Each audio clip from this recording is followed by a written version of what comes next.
John, Yochanan, chapter 7. After this, Yeshua traveled around in the Galilee, intentionally avoiding Yehuda because the Judeans were out to kill him.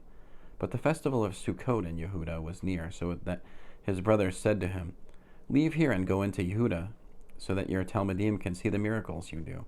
For no one who wants to become known acts in secret. If you're doing these things, show yourself to the world."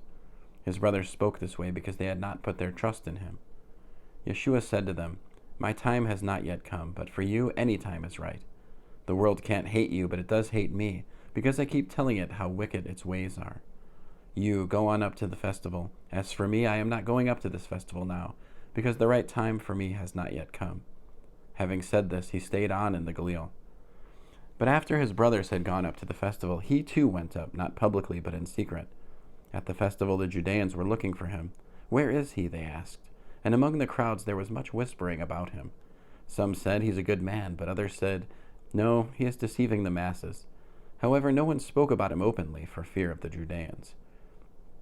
Not until the festival was half over did Yeshua go up to the temple courts and begin to teach. The Judeans were surprised.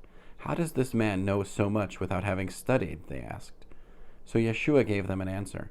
"My teaching is not my own. It comes from the one who sent me. If anyone wants to do his will, he will know whether my teaching is from God or I speak on my own. A person who speaks on his own is trying to win praise for himself, but a person who tries to win praise for the one who sent him is honest. There is nothing false about him. Didn't Moshe give you the Torah? Yet not one of you obeys the Torah. Why are you out to kill me?" "You have a demon," the crowd answered. "Who is out to kill you?" Yeshua answered them, "I did one thing, and because of this all of you are amazed. Moshe gave you Brit Milah, circumcision. Not that it came from Moshe, but from the patriarchs. And you do a boy's Brit Milah on Shabbat. If a boy is circumcised on Shabbat so that the Torah of Moshe will not be broken, why are you angry with me because I made a man's whole body well on Shabbat? Stop judging by surface appearances and judge the right way." Some of the Yerushalayim people said, "Isn't this the man they're out to kill? Yet here he is, speaking openly, and they don't say anything to him. It couldn't be, could it, that the authorities have actually concluded he is the Messiah? Surely not. We know where this man comes from, but when the Messiah comes, no one will know where he comes from." Whereupon Yeshua, continuing to teach in the temple courts, cried out, "Indeed you do know me, and you know where I'm from, and I have not come on my own. The one who sent me is real, but him you don't know. I do know him, because I am with him, and he sent me." At this they tried to arrest him, but no one laid a hand on him, because his time had not yet come. However, many in the crowd put their trust in him and said, "When the Messiah comes, will he do more miracles than this man has done?" The Parushim heard the crowd whispering these things about Yeshua, so the head Kohanim and the Parushim sent some of the temple guards to arrest him. Yeshua said, "I will be with you only a little while longer, then I will go away to the one who sent me. You will look for me and not find me.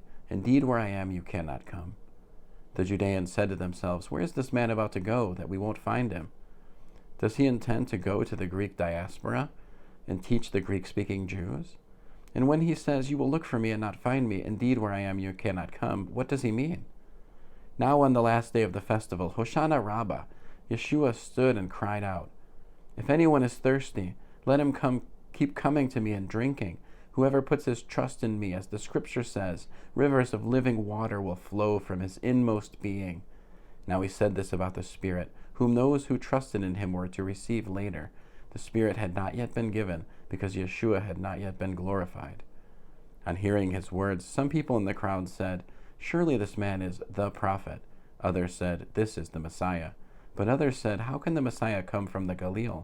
Doesn't the Tanakh say that the Messiah is from the seed of David and comes from Bethlehem, the village where David lived?" So the people were divided because of him.